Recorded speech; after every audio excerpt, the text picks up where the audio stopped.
Yanis, for this very kind introductions, and thank you for having come here also just a few days before holidays. And I look forward also to the debate, which is always very useful for me for understanding a country which is not mine, but in which I've been living for a long time in different moments of my life. And I think that I started to understand the positive and negative aspects of it. And now I think I'm seeing the most negative ones. I want to say something about this book, which is just one part of my research on the pro-Palestinian protest and the repression that it went through. So focusing, but not limited to what happened in the last year. I will try to say, why did I start to work on this topic, to work on countries that had been working on in terms of social movements, but not so much of repression, and why I went to look at these issues through the lenses of the moral panic concept. So it started 1 year ago, and I was here, and it started in December 2023 with something I'm sure I don't have to go too much in details here in Berlin, but which puzzled me a lot. So it is Anna Arendt Prize, Boll Stiftung from the Green Party, and a Jewish intellectual, Masha Gessen, is accused of anti-Semitism, and the crime is that she, in an article, she's a journalist, and she compared the situation in Gaza with the situations in a Polish ghetto during the Holocaust. And Masha Gessen, so the prize was not withdrawn, but the ceremony did not developed as it was planned. And Masha Gessen noted, I'm certainly just another in a long, long line of people who have had the prizes withdrawn or postponed, or who have been disinvited from events in Germany for the sin of what Germans call leveling or relativizing the Holocaust.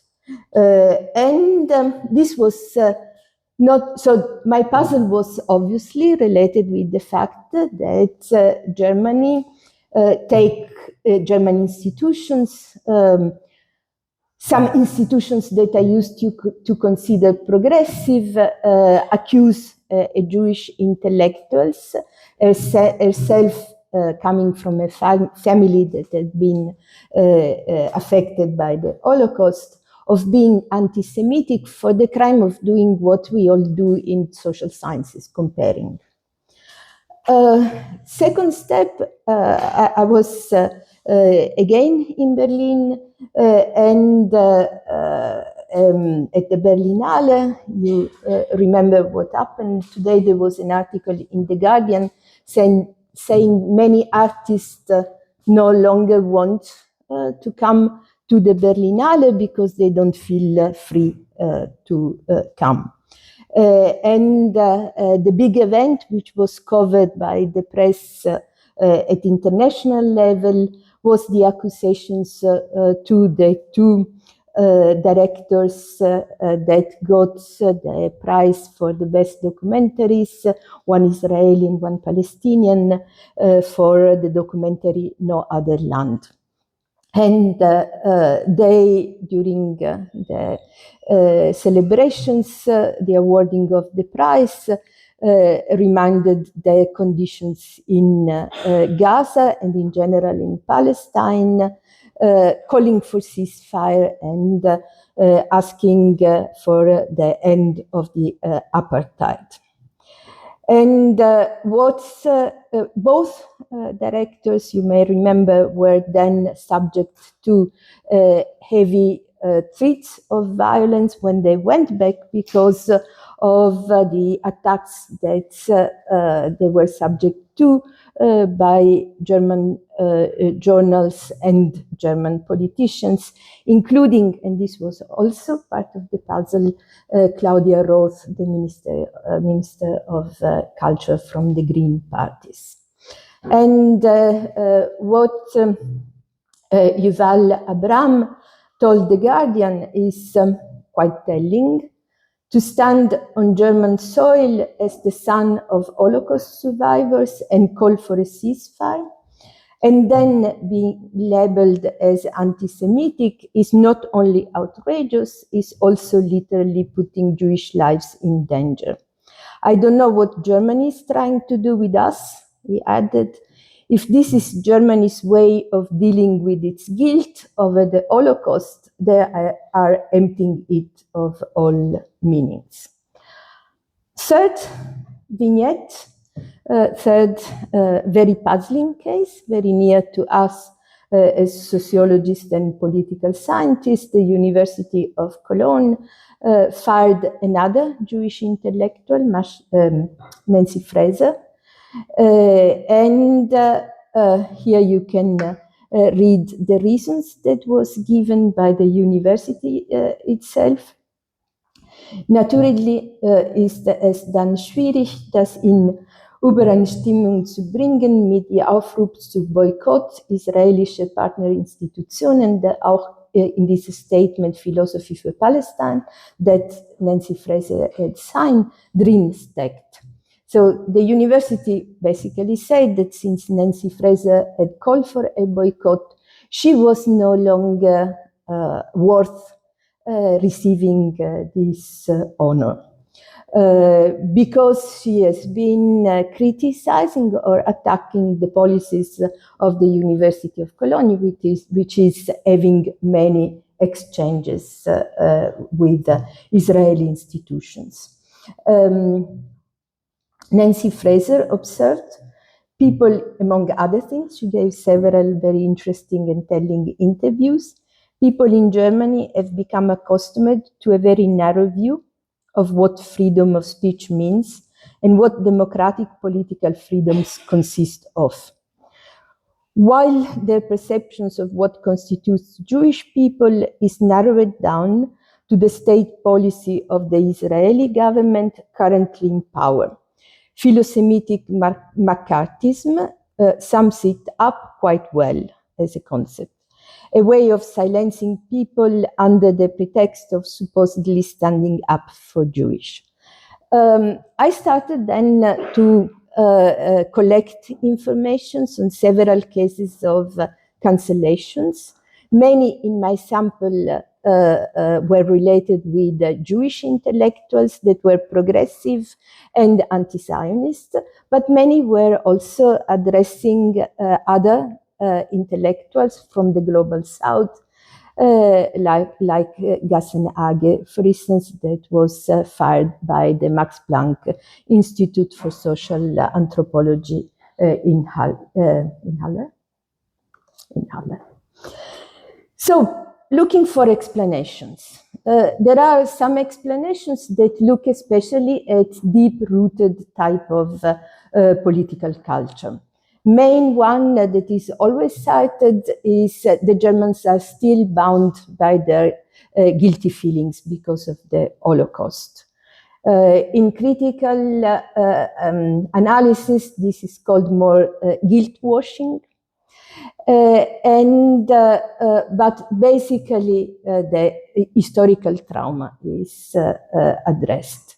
Other type of cultural interpretations look at other characteristics that have been seen as historically rooted in the German political and social culture. For instance, very recently, Wolfgang Streeck published an article in which, among others, he talked of the tendency in Germany of a sort of preventive obedience that pushes people to obey even laws that are not there, even orders that are not given, but they imagine they can be given. I'm not a psychologist. I didn't work on collecting data on these aspects of the reasons why, but I tried to look more at the institutional process and trying to locate this type of widespread explanations in some facts that I was observing. So the fact that there is a culture of guilt is something quite recent. It was not there since the end of the Second World War. It was not there since the beginning of the German Republic. Germany was one of the last countries to recognize Israel. And also in the past, the type of actions of Israel, especially when it started to be clear that Israel was not going to accept the two-state solutions, had been critical in general. But so I don't think it is entrenched historical, long-lasting factors. But as a political scientist and a sociologist, I tried to connect the development of this type of attitudes that is quite special to some moments. And in this, I was helped by existing explanations. So German unification has been cited often because it imposed a sort of new definitions of the national identities, and at the same time the erasing of what had been in the GDR, the basic fundamental national identities in terms of anti-fascism. So it was the search of an alternative identities that could provide for national pride, also Moses historians wrote. After 1989, also some specific events that scholar like Zuberi studied was the arrival from the eastern border, from Russia in particular, of groups of Jewish people that were welcome, according to these interpretations, as representing those that had been living in Germany and killed by the Nazis. But at the same time, they were different types of Jewish people with different traditions than those in the past, but contributed this historical development to the situations nowadays.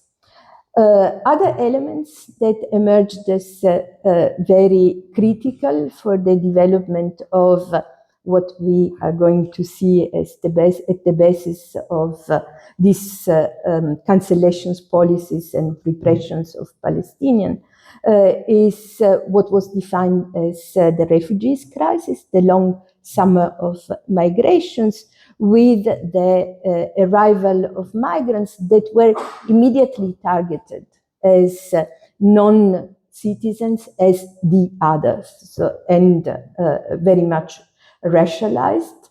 With another element that was also important and noted already by political scientists like Roger Brubeck in other countries. Bit paradoxically, the biggest supporters of Israel in many European countries, but also look at the United States, became the far-right parties. And this happened, this meant that those parties that were traditionally more anti-Semite, that were responsible for most of the crimes against the Jewish, suddenly became the biggest promoters of visions of oppositions to anti-Semitism, which resonated with that visions, which means which located the scapegoated and located the culprits in the migrants themselves.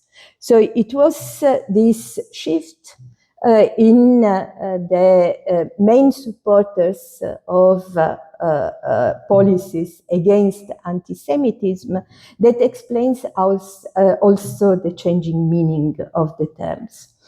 Success of the AfD in the elections in 2017 has been also cited as something that has moved the entire party system towards a sort of dependency from a sort of hegemony of the far right.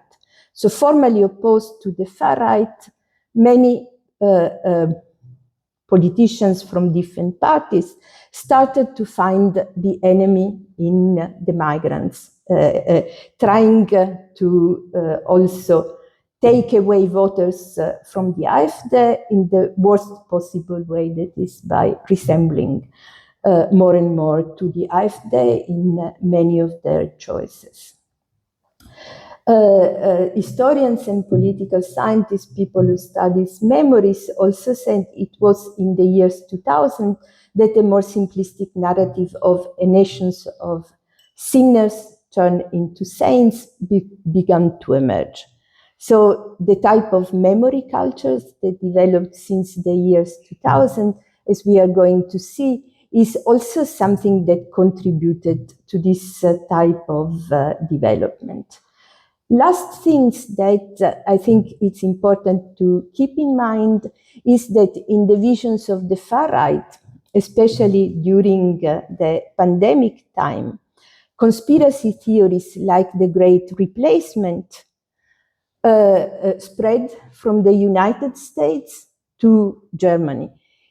Europe in general, but it is interesting. I did some other work on the type of anti-vax protest and the QAnon conspiracy that was a very rooted in right-wing circles, spread first of all from the United States into Germany through the work of the far right in Germany itself.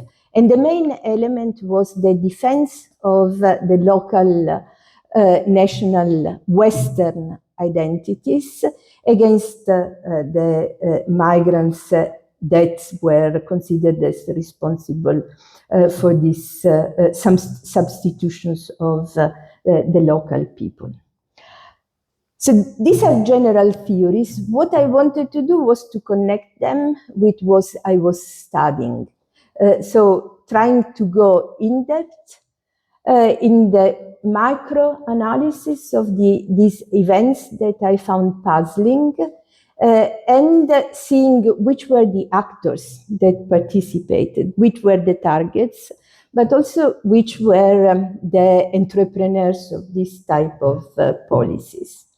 And here what I found very telling is this concept that was developed by critical criminologists that looked at the ways in which the labeling of some non-existent or even existent event, but that do not represent a core challenge for the society, their labeling itself tend to create a sort of scapegoat and a process in which some petty crimes is the ones that Cohen and Stuart Hall studied, start to be seen as crimes against the very moral, ethical core of the societies, and very usually the labeling itself already singles out the enemy in marginalized groups. In their cases, it was young people with a migrant background and rationalized people. So in this process, what I found interesting is that they also were looking not only at the ways in which police or the court exercise repressions, but also at the ways in which societies participate in it. At least part of the society. So, for instance, Stanley Cohen mentioned the moral barricades are manned by editors, bishops, politicians, and other right-thinking people. So the main elements also that this concept suggests is to look at phenomena of labeling and repressions as involving different type of actors. So a sort of relational and processual type of process. And considering this is another British scholar, Stuart Hall, considering it as the core attack against the moral values on which the society is based, like the moral values of the middle class. Playing, he says, on an underlying racist fear activated by feeling of threat among the white people who fled the suburbs. Fled the suburbs is another story, but for the rest, it seems to me that it really represented very well what was going on also in the cases I analyzed.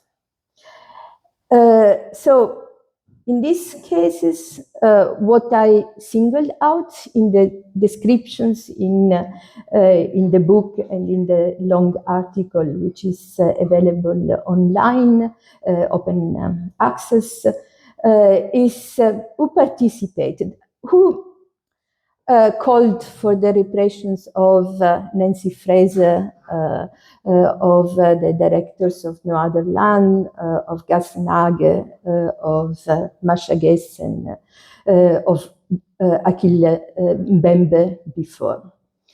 And if you reconstruct the story, it is a story in which lobbyists tend to denounce, after spying on the private and political life of these artists and intellectuals, they denounce them and as anti-Semitic on the basis of, say, extrapolations often of, in some of the cases I analyzed, a like in Twitter is sufficient to have you disinvited after a moral campaign is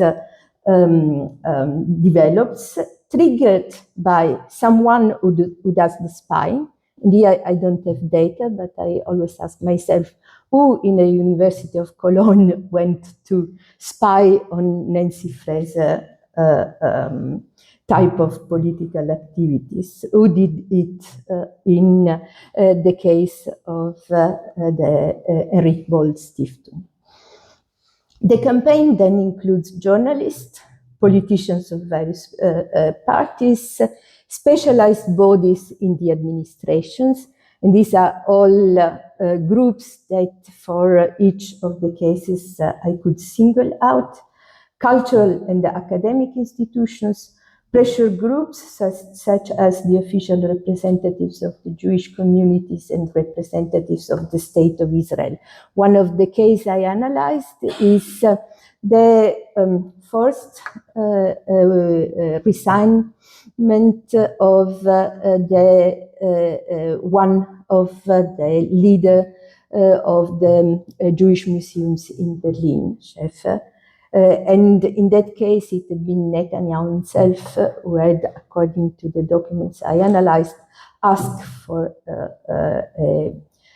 substitutions because this Jewish person was considered to be not enough supporting a specific visions of Jewishness.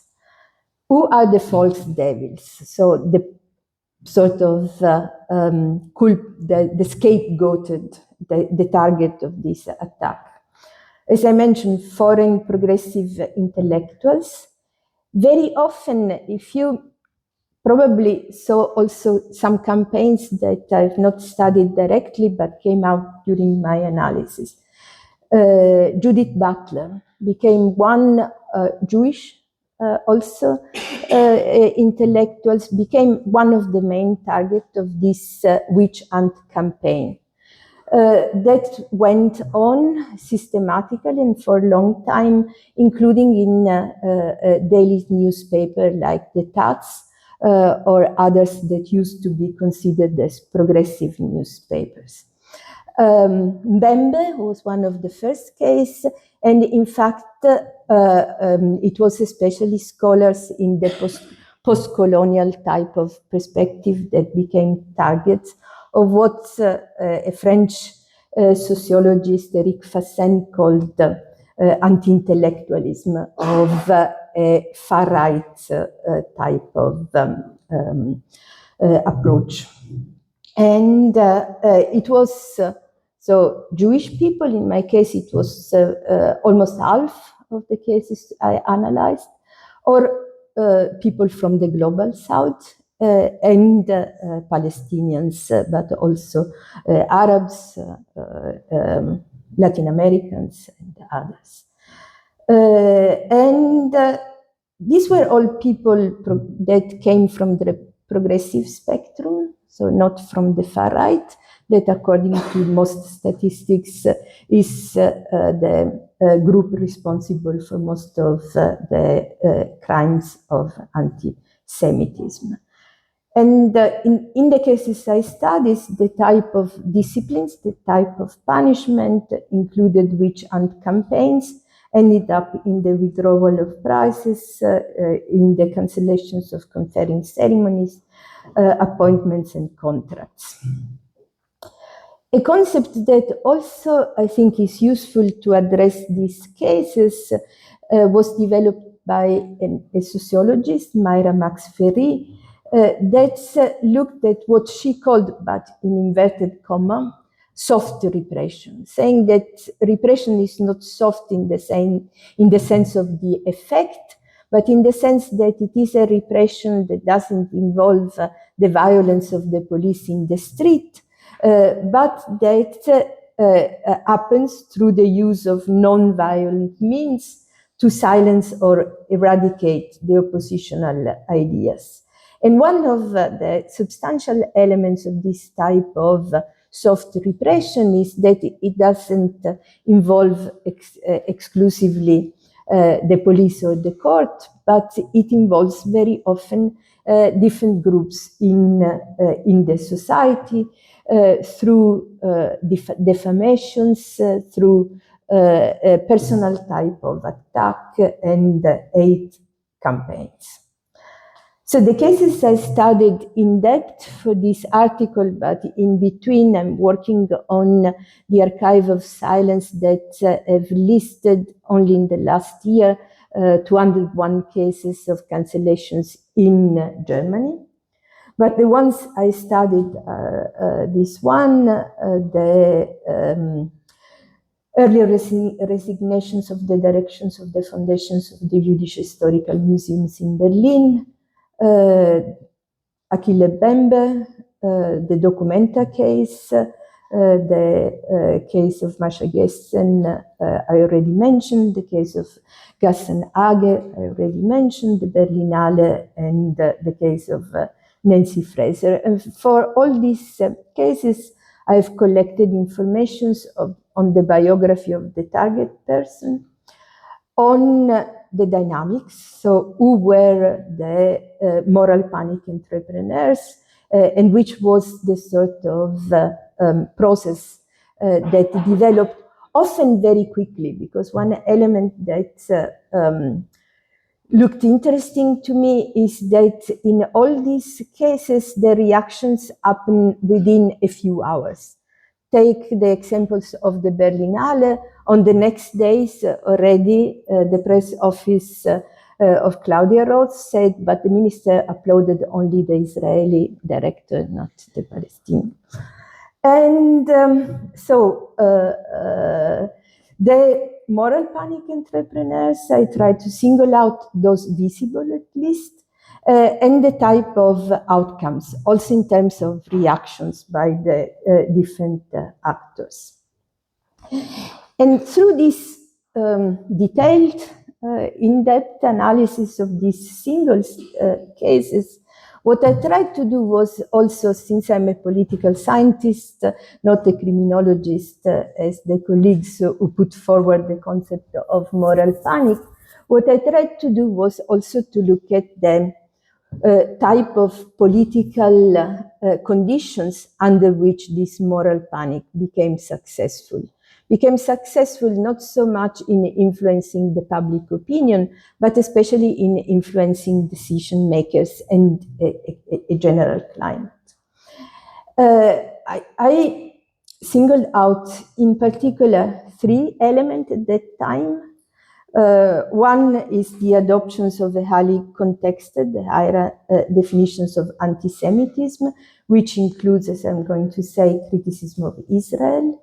Second is, and this is 2017, this second is the definitions of the non-violent boycott of Israeli products and institutions by the BDS, boycott, divest, and sanctions as per se anti-Semitic. I think it was in 2019. And in 2018, the creations of a bureaucratic body devoted to the fight on anti-Semitism, which separated anti-Semitism from other crimes of racial hate and of racism.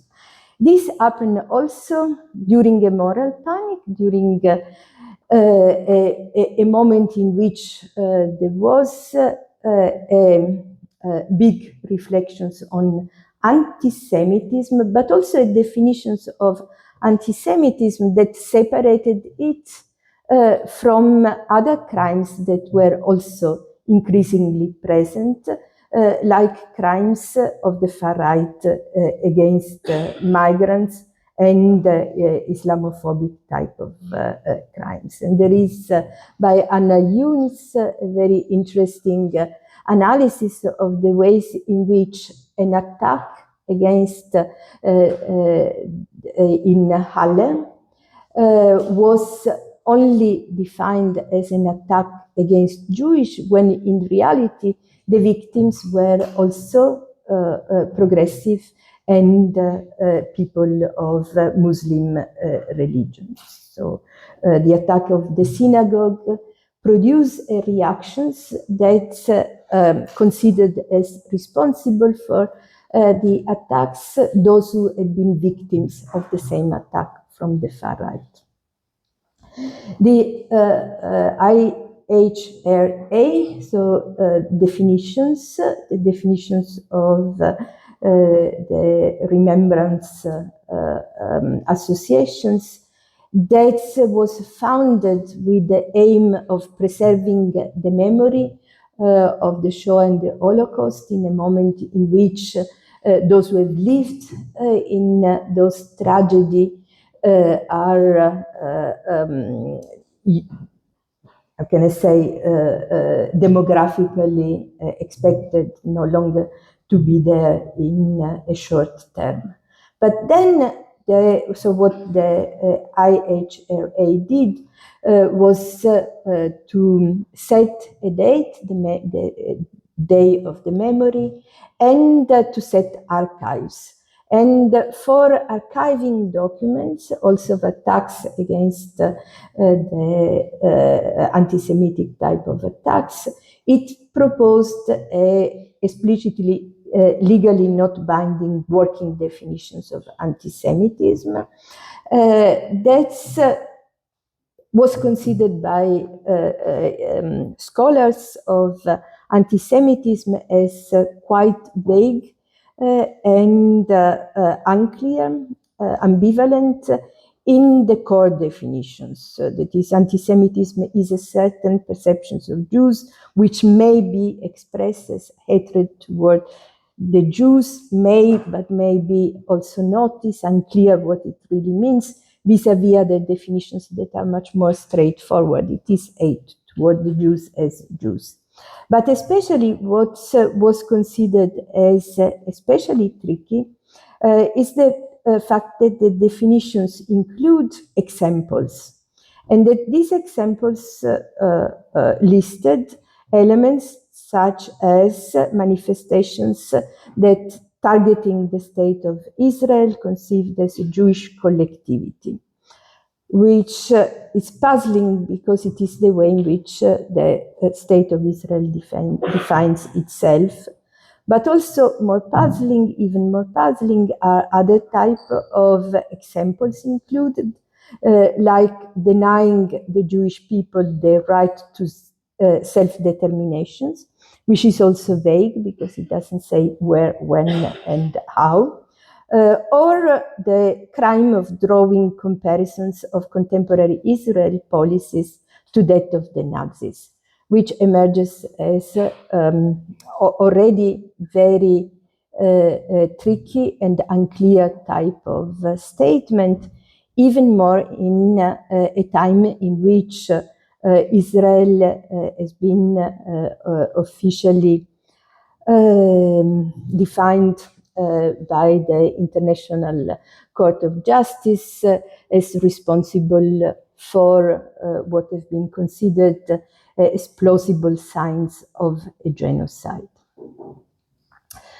So this bureaucratization of the creations of what are semi-legal type of regulations. So this is the elements. All what I cited before are parliamentary resolutions. Parliamentary resolutions are not really are not legally binding, and they're valid only for the legislators in which they are made.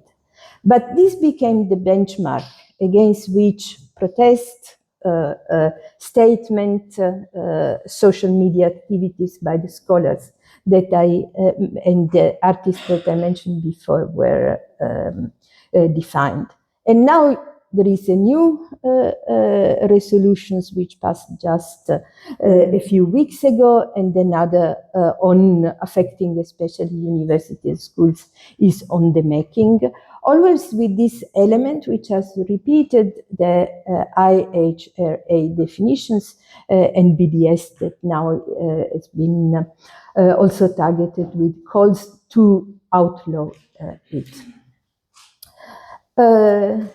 Last elements which I tried to understand in analysis of social movements, we tend to talk about political opportunities. So what created political opportunities for this type of policies?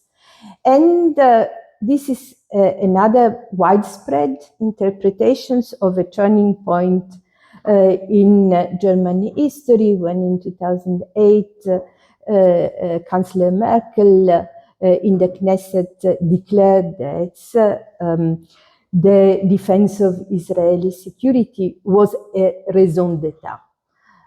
Some scholars working on foreign policies say probably it was a mistake by the press office of the ministry, because raison d'etat doesn't mean an ethical core, as it came to be cited. But I come from the land of Machiavelli, and raison d'etat is the very cynical defense of the interest of the nations. But it became also a sort of often repeated statement that is now also embedded in the type of statements that incoming citizens, so citizens that call for naturalizations and becoming German citizens, are called to subscribe to, and maybe this will also spread elsewhere. So this type of defense of the Israeli security as a raison d'etat, also in this case, is not a law, is a statement that is at the best ambivalent in its meaning, but it became a benchmark against which several laws and regulations have developed. And fundamental aspects here is also the cultural type of opportunities. So the memory culture that I mentioned before was more and more based upon a definitions of the self as the nations of the guilty ones, but the nations of the guilty ones that is proud of the ways in which it addresses its responsibility and calls for nowadays responsibilities in anti-Semitism, not those who have been more connected to the guilt, but those who cannot really feel guilty because they were not Germans at that time, that were not only not born at that time, but often the migrants. And here there is very interesting work done by historians and scholars working on memory, that's in addressing this type of memory cultures, talked first of all of a selectivity, so the fact that of the many victims of Nazism, the huge crimes of killing 6 million of Jews was also accompanied by the huge crime of killing 8 million of non-Jewish Russians, Poles and Serbians, of the killing of 3 million of prisoners of war, 500,000 Roma and Sinti, 250,000 people with disabilities, and thousands of political opponents, gay people, religious minorities. So a memory culture should also address these other victims, but until now it does not. And especially what it does not is to consider the responsibility of Germany and other Western countries in other forms of genocide and in the colonial crime. So another Schneider and other historians tells something that is repeated also in the analysis of other important scholars. It makes, instead, perfect sense that the Holocaust is remembered as the ultimate evil among the European thinkers because it was easily the worst crimes that happened in living memory of Europe. It makes just as much sense that it is not remembered thus in all the rest of the world, which experienced the mass death and forced labor of colonialism. So a main point also in this memory is not only that the two big genocide that Germany was responsible for in the past are not addressed, but also that in the memory of the Shoah, the main accent is posed on a breach of civilization, so breaking with the civilizations that was not there in the first place and that was not there later on, because that same Western civilizations has been responsible for big crimes in the long story of colonialism. This memory was also a memory that was used as a means for exclusions, as genocide and colonizations, when the debate, especially about colonizations, happened, were legitimized by modernity through the superiority of the colonizers over the colonized. So what also scholars point at is the fact that in this type of memory, German institutions are claiming universal values based on a particular history that they want to impose as responsibility also to those that were not connected with that histories.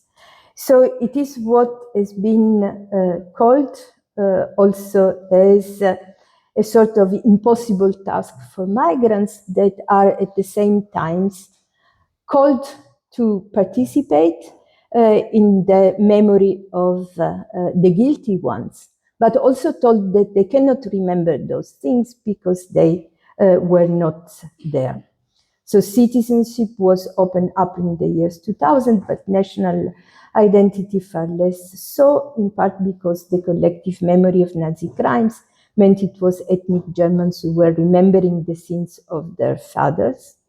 And Rothberg, also one of the most important scholars on memories, said migrants are then put in the double bin as people identified as racialized immigrants that at the same time are told that in order to be German, they have to remember the Holocaust, but also that they can never correctly remember the Holocaust as it is not part of their history.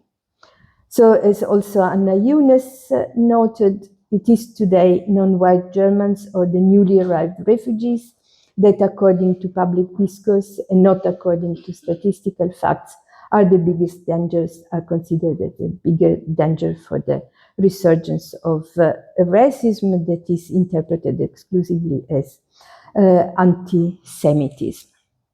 Final, social actors and media also participated in the campaign of moral panic that I described.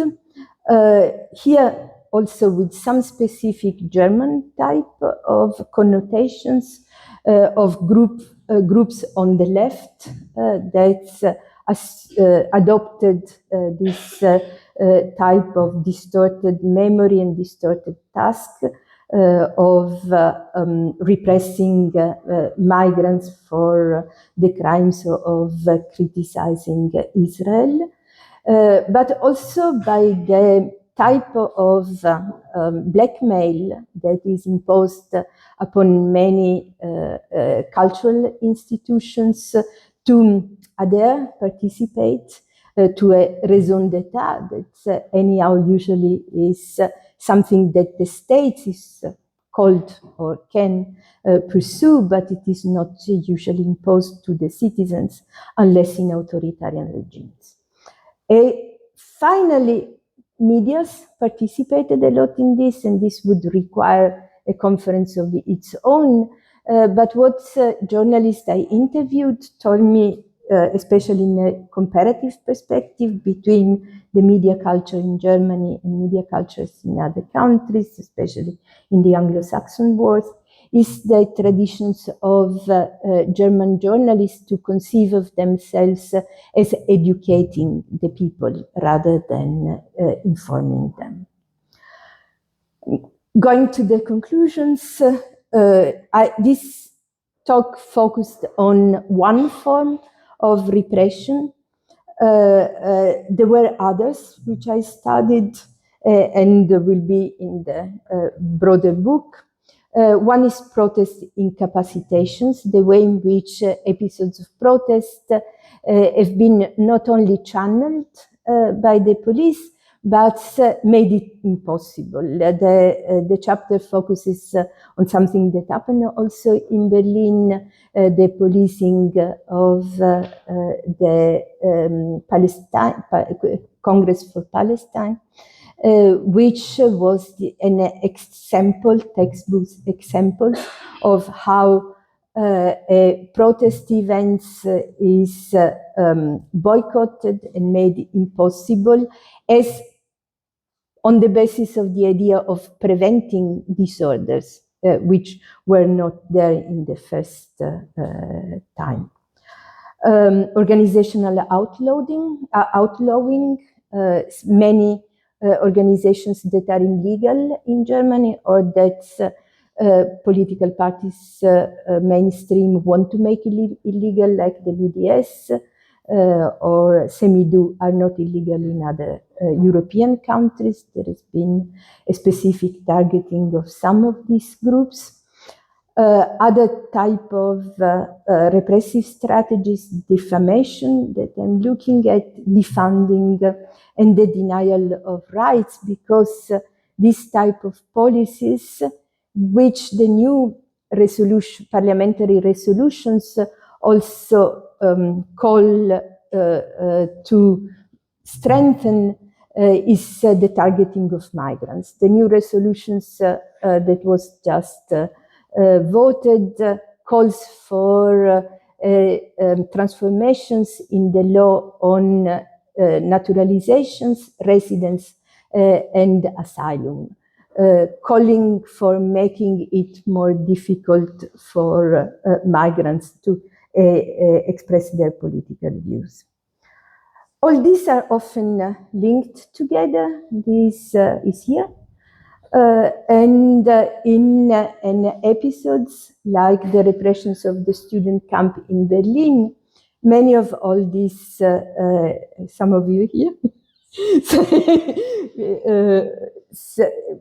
many of these different forms of repressions emerged from the intervention of the police, so incapacitation policing. In other countries, student camps lasted for weeks or months.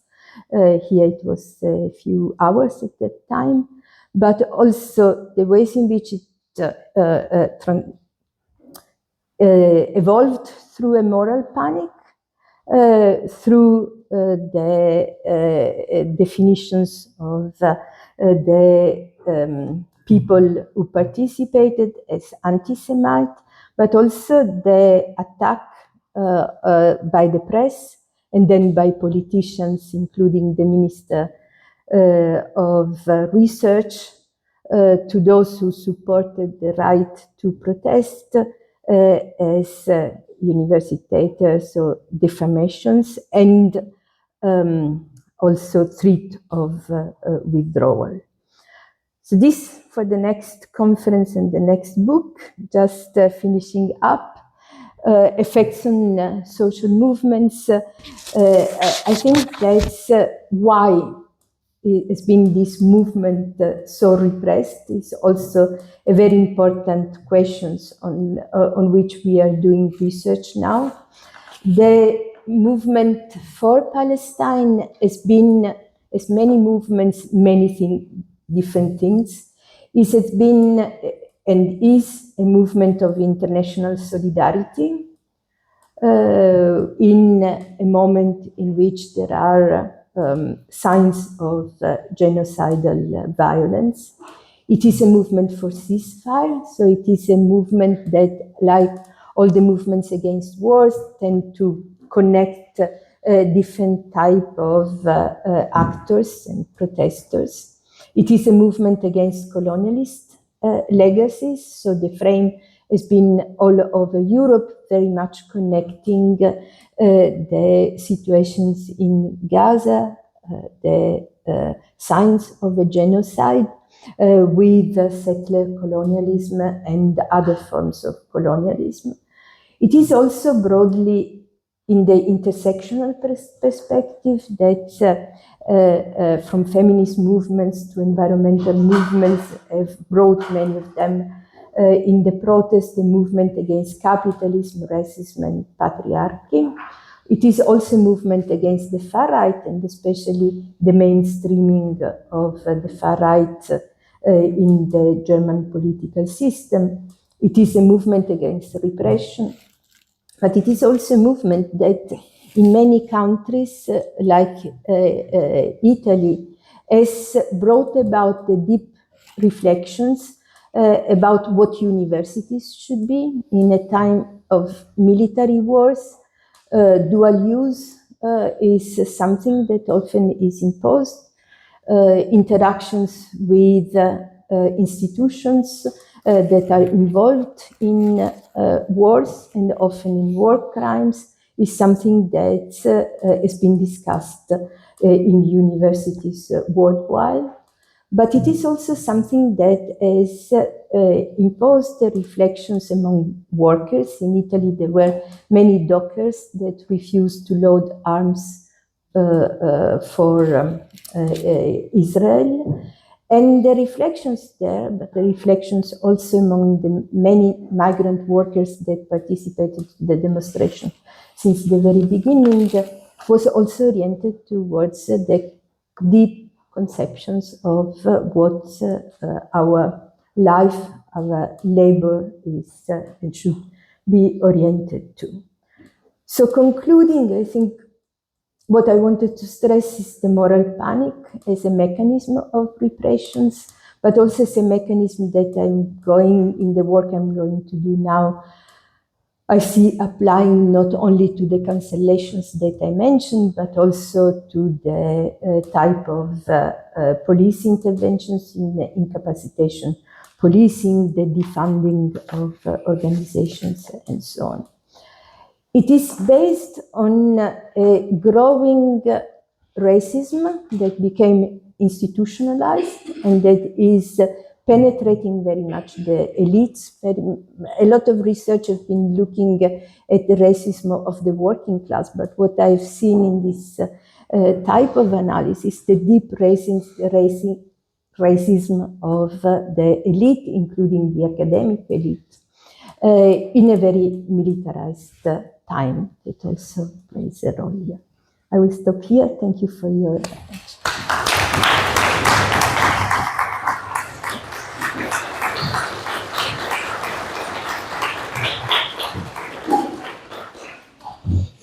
Thank you so much, Donatella. Have a drink first. Thanks a lot.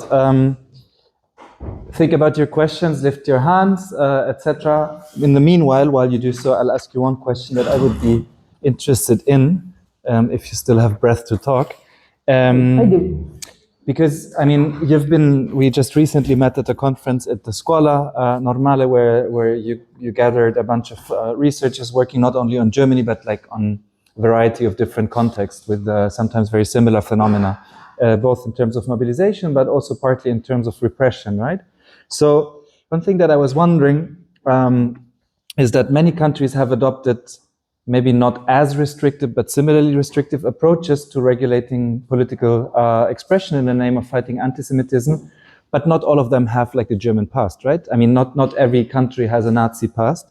So how do you explain that? And then how far is sort of the German approach of equating anti-Zionism with anti-Semitism something that is distinctly Germanized? Or how does it mirror approaches in the UK, US, but also maybe in Italy? Or how does it differ? Thank you. We still need to develop a systematic comparison, but the first reflections after the conference in Florence was that the German case has peculiarities. In fact, many said not as bad as in Germany is the type of argument that tend to be made by scholars studying the same in other countries. But some similar trend has been developed because the Western world has been allied with Israel. So, and this is much more related with politics of support for countries than of policies that address racism in the countries.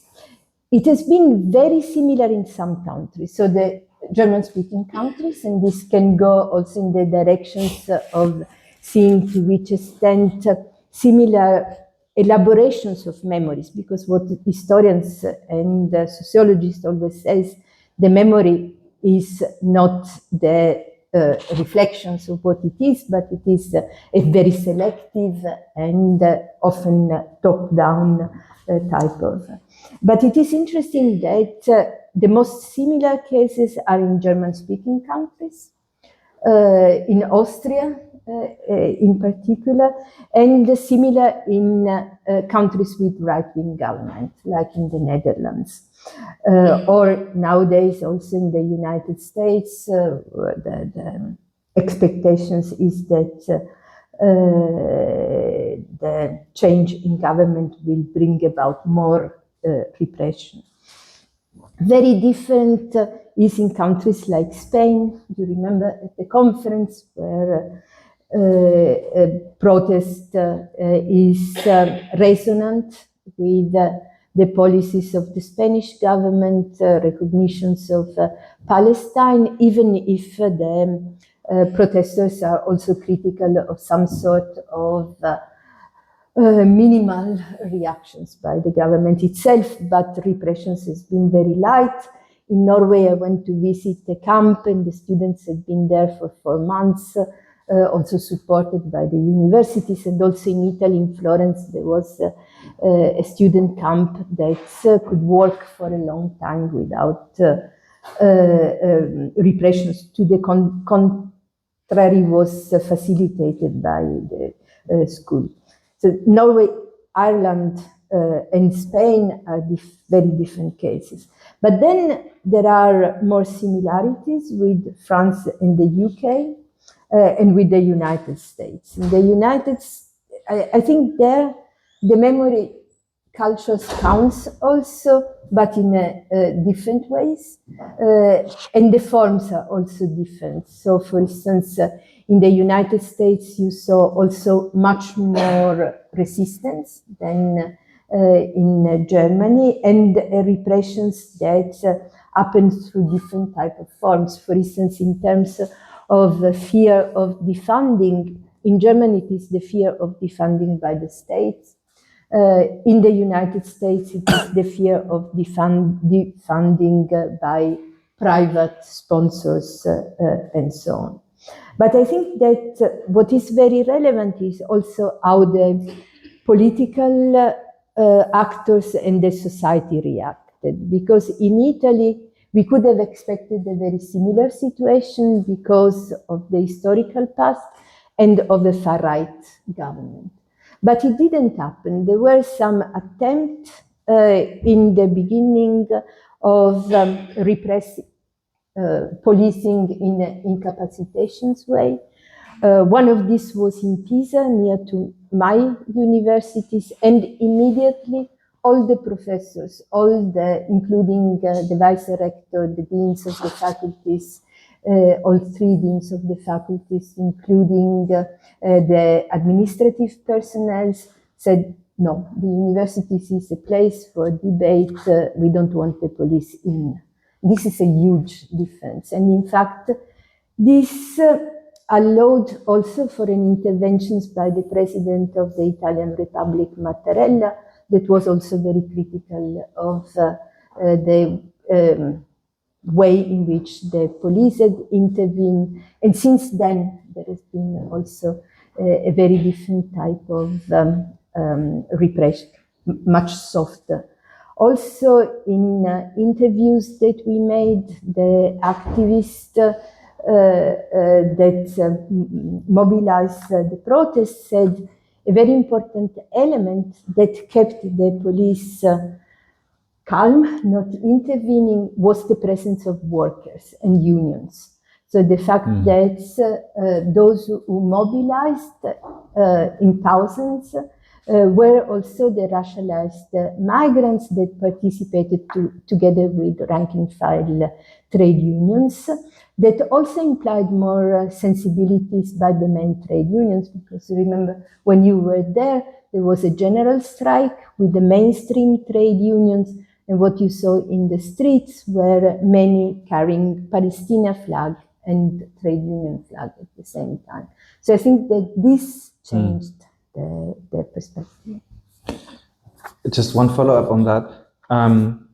Because you mentioned obviously the different stance of academics in Italy, and you've mentioned some cases of academics who have courageously spoken up, but also those that you cited that reside in Germany, most of them are not like tenured academics and so on. So one question that I would have is, I mean, how do you explain the maybe not open opposition anymore, but sort of silence, reluctance to speak up from outside of German academia? I mean, I think it's not a coincidence that basically you would need an outside scholar to come to FU to have a talk like yours. Because you could argue, of course, that there's a fear of these moral panic entrepreneurs and you don't want to be the next target. But at the end, those people canceling and defunding and disinviting are actually those that are very secure and who would have the ability to speak up. So there's actually not that much to fear. So do you have an explanation for that? And then I open up to... Off the record, I think that, of course, when there is politics of open defunding, in situations in which the university is very highly based on precarious work. In Germany, it's general conditions that facilitate that type of repression. Also, I think if I look at the various signatures and petitions, that many of the people who sign petitions saying, please do repress the students, more or less, were those who need funds for their institutions. So even if they are not precarious, they obey. Preventive obedience is what Wolfgang Streeck, who knows very well his colleagues, says.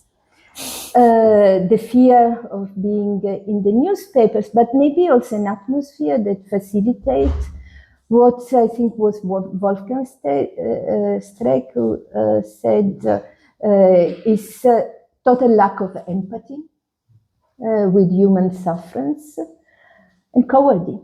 So I think that this is also part of the story. So of the records in the sense that it is not in my data.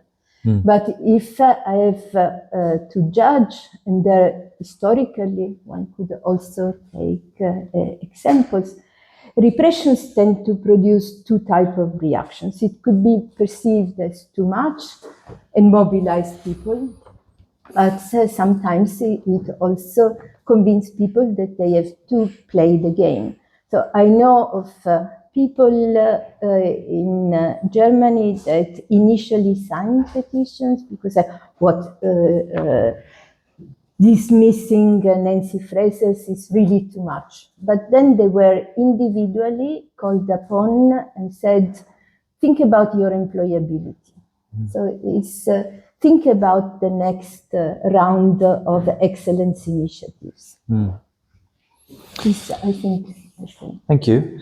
So just to make you aware, we're recording the session. So if you don't want to be on the record afterwards, you may still speak up now, and then please contact me, send me an email afterwards, and I will cut it out.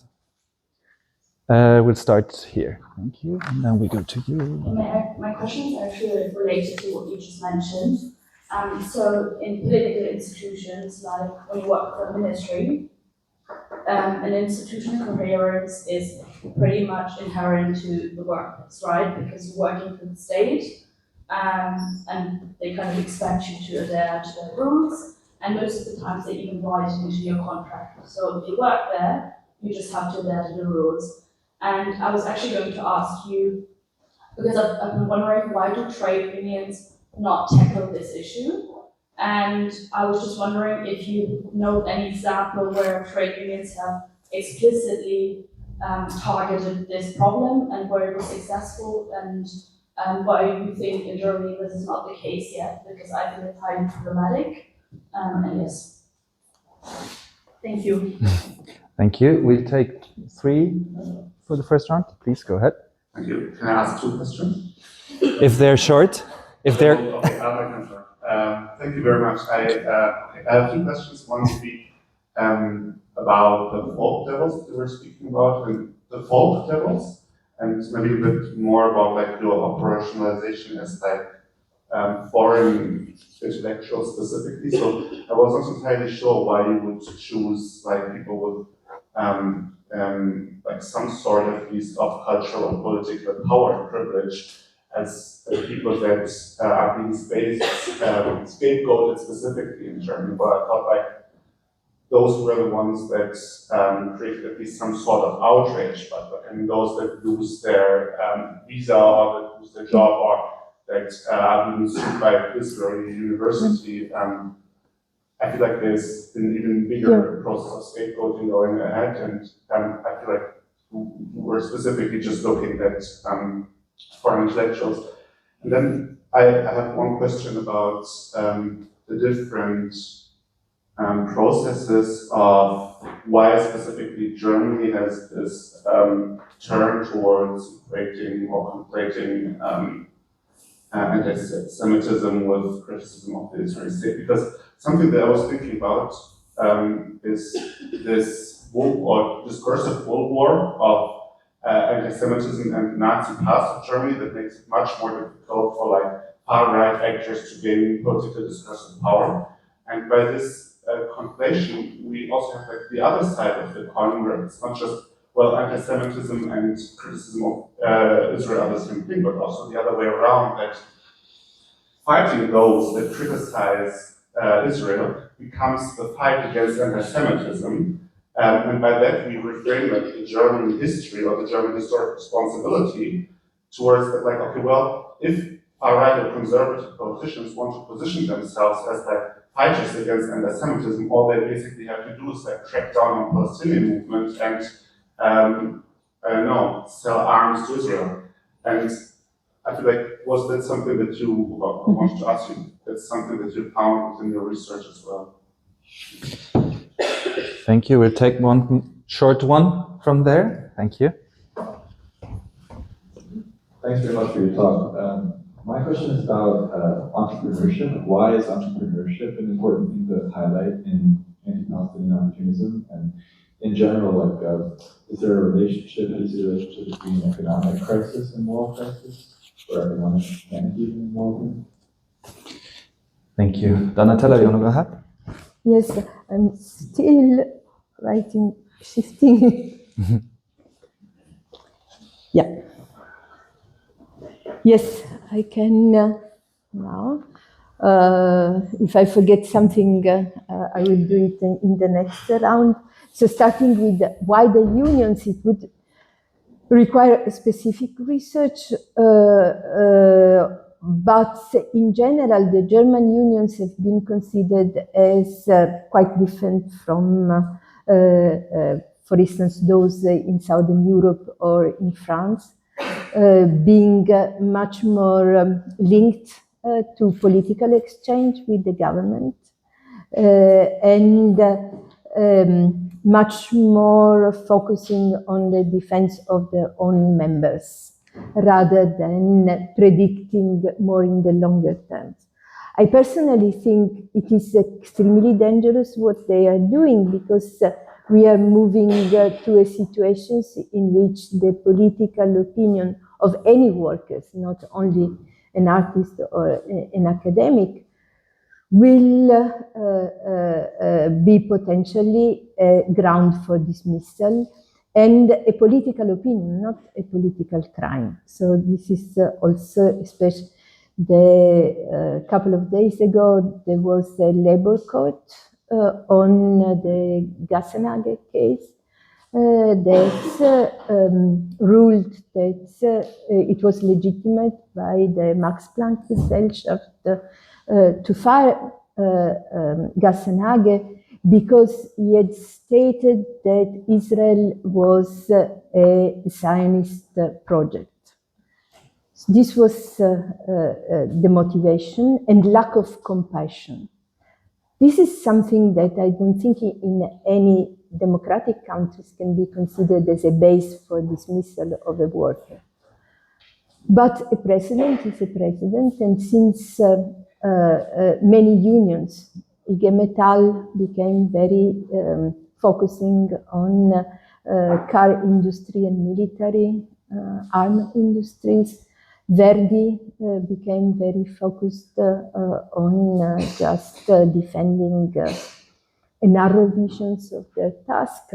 So I think that this is a tendency that they will regret sooner or later, because it risks having very strong effect on the capacity of employers to use any type of excuse to fire people. You are right. The folk devils, what I wanted to say there was in the cases I analyzed.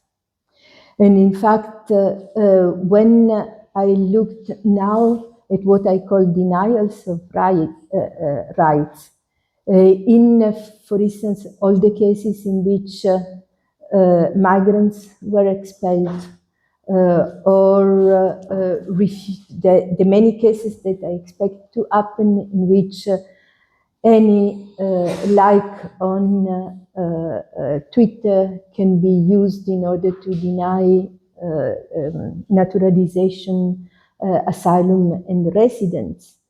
Then the type of target for sure are others. And in the case of the Palestinians, I also have many cases that I'm adding to this one. So I didn't want to say in general, but only in those cases, because it was also interesting that they target, first of all, some artists and intellectuals, and also with non-German names and Jewish and coming from the global south. And on entrepreneurship, it has something to do with the market in the sense of singling out some specific type of professions that are especially relevant in this. Also, I think it is interesting that many opinion polls and surveys tell us that the moral panic didn't reach the populations as such, but it reached a lot some of these professions. In these theories, entrepreneur is a metaphor, so it is to say those who were active. But I'm sure that also the market conditions play a role. And when I looked at the media case, for instance, transformations in the very conditions of work of journalists plays an important role. More precarious workers, less time to double check informations, more dependence from money, more concentrations of the market. Thank you. So we got 1, 2, and then 1, 2. All right.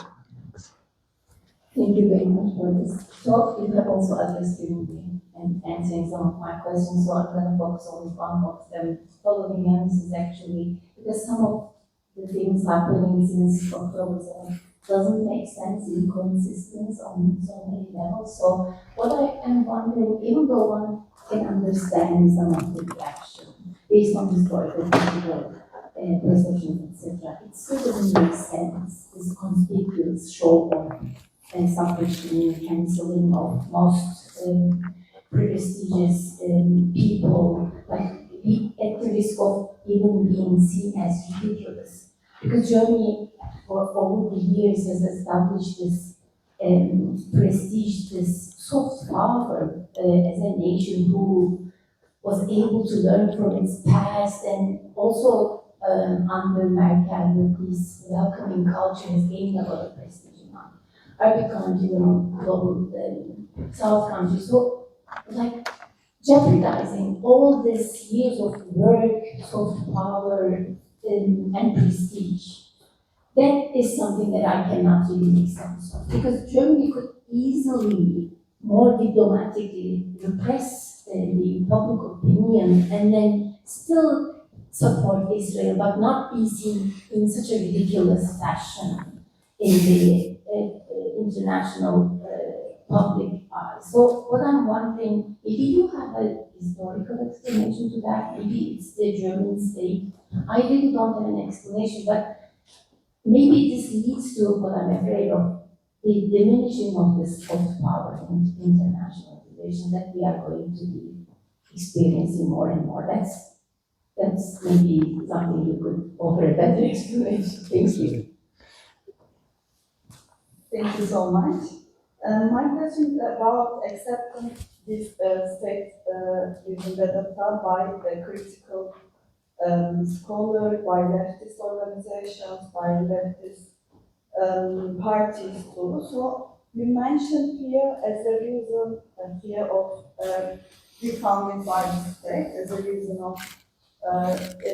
why academics is on the scale of the state, but it is not only academics that accept German state mentality, it's also leftist organizations. For example, in Antifa, I'm sure you know there's a kind of division after this ongoing debate, and it's not something new, it didn't start new, there's a kind of anti-Deutsch in Antifa for a long time.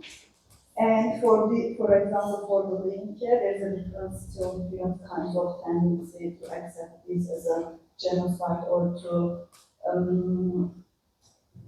equalize like this criticism of Israel with anti-Semitism. Do we use some kind of slogans or not, or do we call genocide or not? How we are going to approach is a kind of different tendencies, even within these leftist groups. So my idea is not. I think it's not a fear. It's a kind of hegemonic discourse that German state creates, and it's like. It is believed by critical thinkers, by leftist organizations, and by this kind of anti-state approach. So, what do you think about this? I wonder. Thank you. Thank you. Then we had you and you. Okay. So go for you and then you go back. Thank you. My question is actually about language in this last one.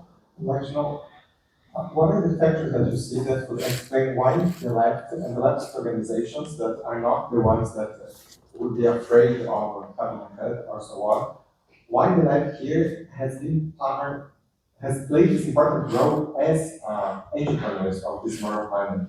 While in other moral climates, the main organizations of the left or the radical left would be against the moral climate and trying to undo what the moral climate would be producing. Thank you. I really have a short question. So I was wondering whether you also came across the phenomenon of self-censoring, or I don't know if that even makes sense. Maybe it's also like a result of all of these silencing strategies. But yeah, I was wondering if you also research how. Thank you. I'm doing a study on that. Thank you. So, Donatella, and then we have another round. Thank you. I have you. Thank you very much. It is not that I understand all what is happening, because even now, becoming anecdotal, my husband, who is German, often tells they are lobotomized. So it's difficult to understand this type of self-defeating strategies. Some have denounced this. So the president of the Goethe Institute is one of the few among the presidents of the cultural institutions who said, if we continue in this way, nobody wants any longer to come to Germany and so on. In the interview with The Guardian yesterday or 2 days ago, the new director of the Berlinale said the same. Many artists do not want to come.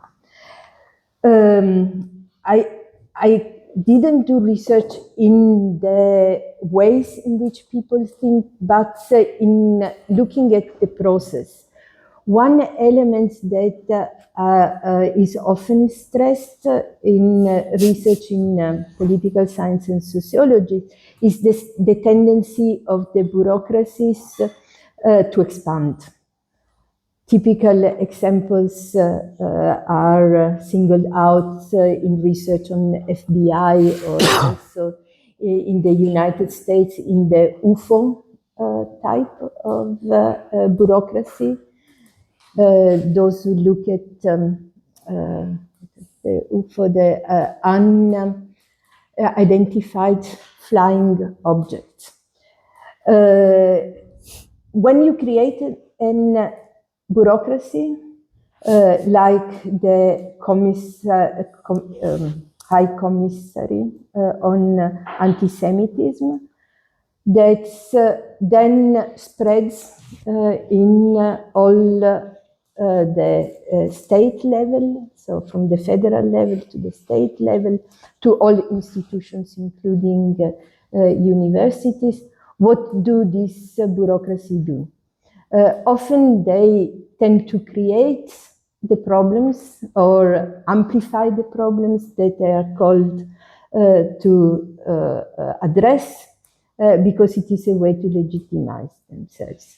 And what I saw, so what I can say I saw during the research is the way in which several anti-racist organizations have been funded and tasked with the task of collecting informations, anonymous denunciations, which reminds also a bit of an authoritarian state, on things that they explicitly say, RIAs, for instance, even those which are not crimes. So they invite denunciations of things that are not crimes, in which those who denounce remain anonymous, but they can single out a person, and this denunciation is done to a private organization, not to the police, that then is cited in the parliamentary resolutions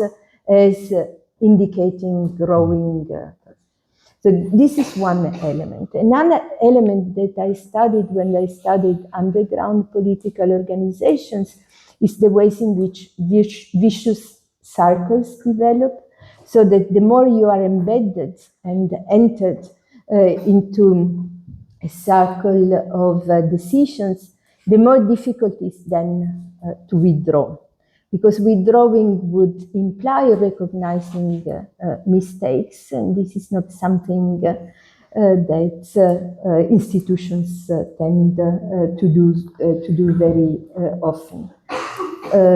So both elements, I think, are relevant. Also seeing how in each of these moves, different actors have interacted. So when AfD promotes itself as the most effective against anti-Semitism, then the other parties tend to say, no, we are more effective. So they, on BDS, it was the AfD, for instance, that started the process. So I think this is relevant.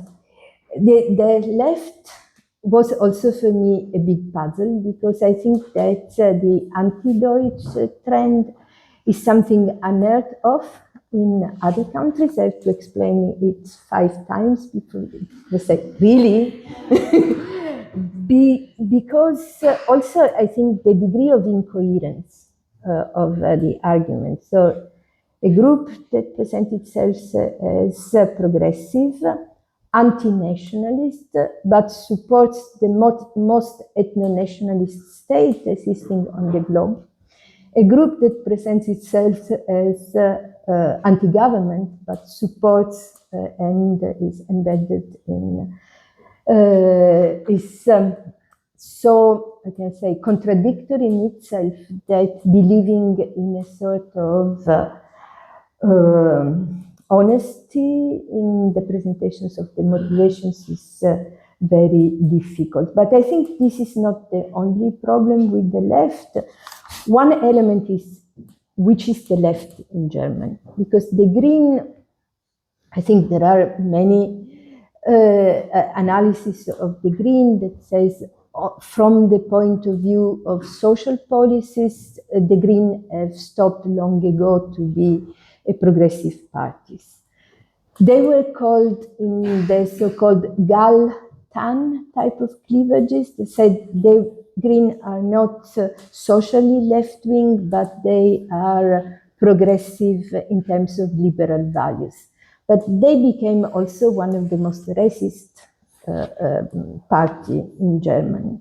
So this is an element, and this also has an impact. The positions of the SPD has an impact on some type of organizations.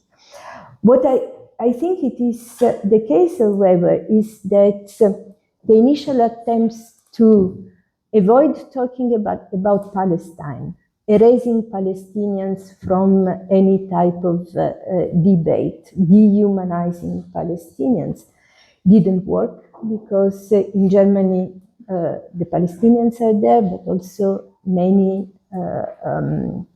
racialized people are there. And if you look at the names in the petitions, you see how important they are. But also because I think in the new generations, cleavages emerged, so that the environmentalist movement split over this.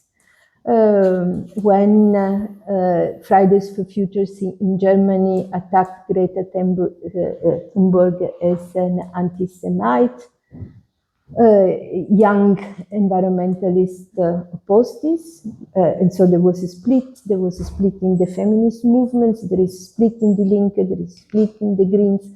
There is even a split in the clubs in Berlin. So I think that's it is this failure of the attempt to avoid this. On self-censorship, I didn't find find cases, didn't study them.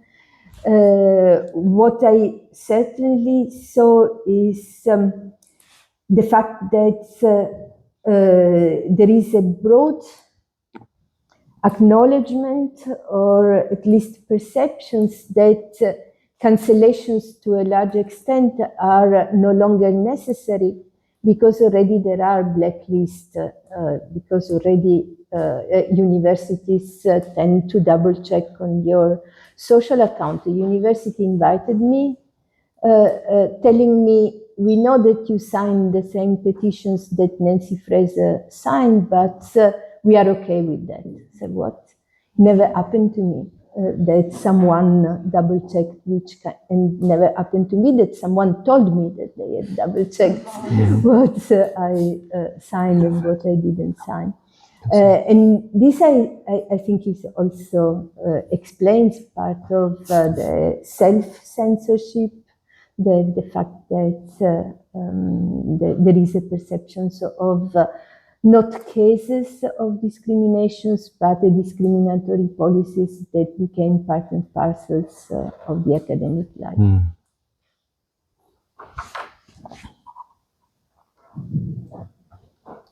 So first of all, thank you for the speech, very intriguing.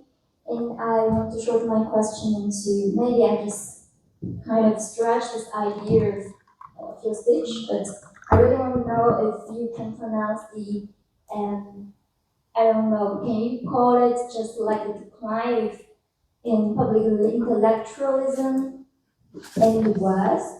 Or let's suggest in a bigger picture, or in a broader historical view, do you see any symptoms or make connections towards if as we know that the West, I'm not in, I come from the East, so I should like suggest that the West idiom, the Western thinking used to be the lighthouse of consciousness of the society, of how we think about society, but what do you think could be the future, and where should it go when this kind of cancel culture, this kind of fear immersed in every corner in society, even in democracy? I just need some kind of that's right. Yes, there's one more. 1, 2. Okay. Thank you. Della, thank you very much. My question goes actually in this direction, but it might be a little bit more personal, and you just hinted at it. What was your feeling coming into this talk? Did you feel that you might get cancelled? Why are you not So many cancelled? jokes about this. And maybe along these lines, why are you not cancelled? If you're familiar with Anand Goldin's case, why was she not cancelled? Why was she maybe used as an example of which case? Anand Goldin, the exhibition at the National Gallery? And then also, what was your expectation in terms of the people that would show up today? Did you expect your colleagues to come? Did you expect to have this intellectual exchange?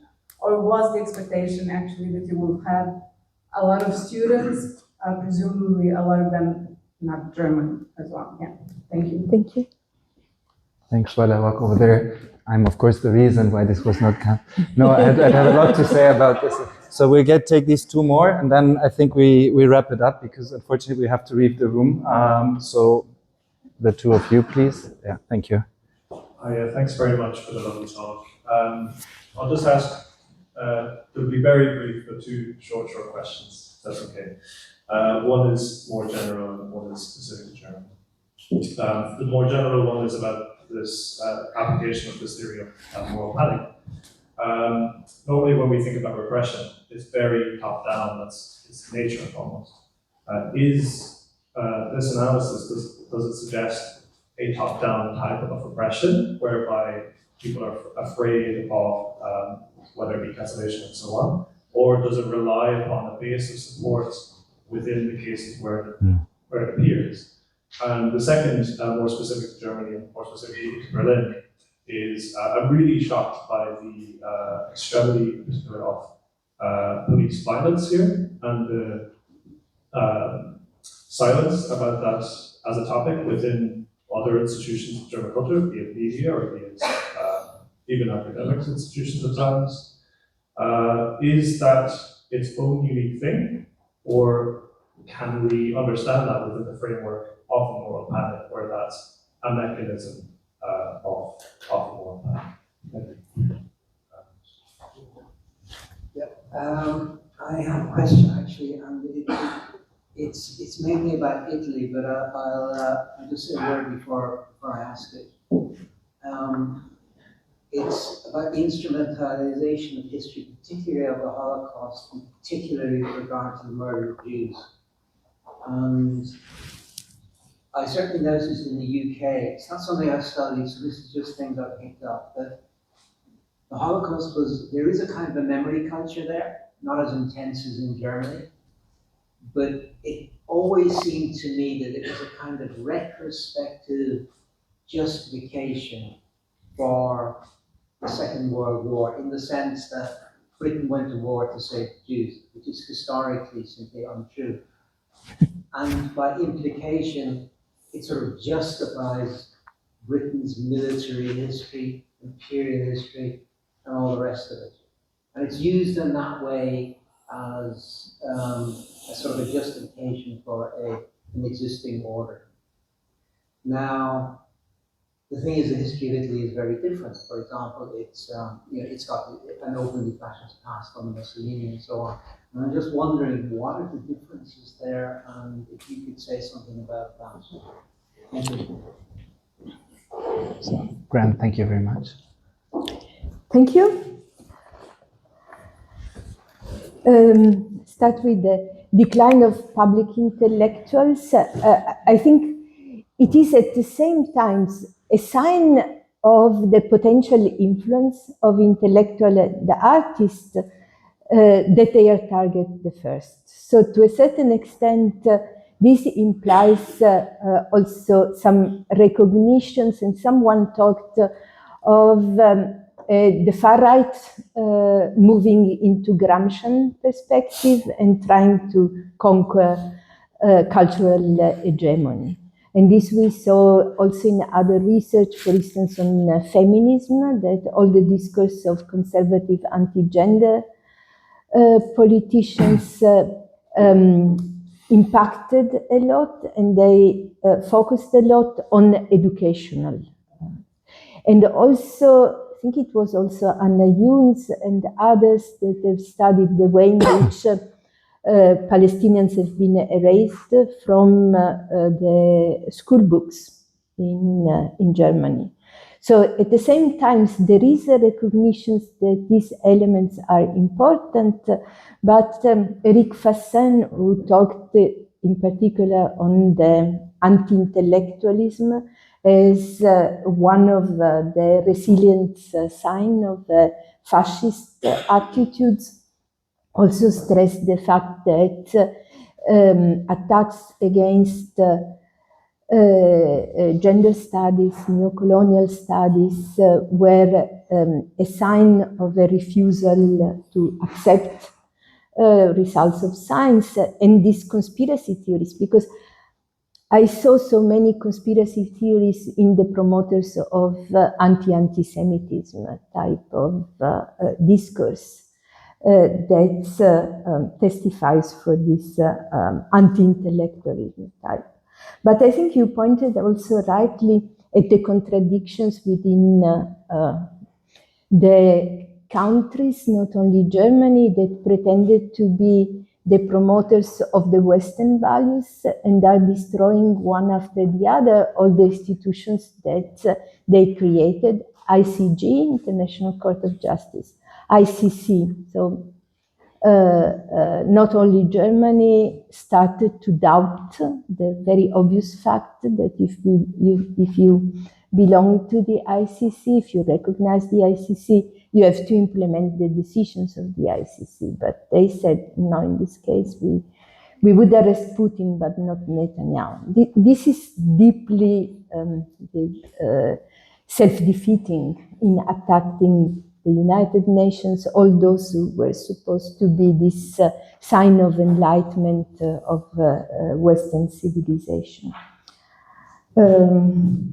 On the forms of repressions, as I mentioned, there are other parts of the work in which I'm going also to look at more the policing. I think that when you mention the internal conditions of the moral panic are also relevant.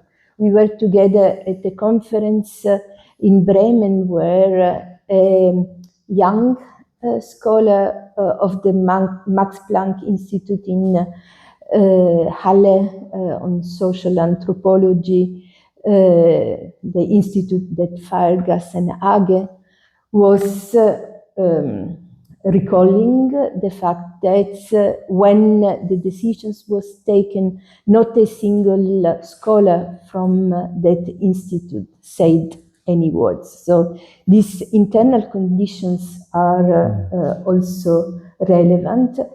And also relevant is an analysis of the different steps of the moral panic. So to see also who does participate in this.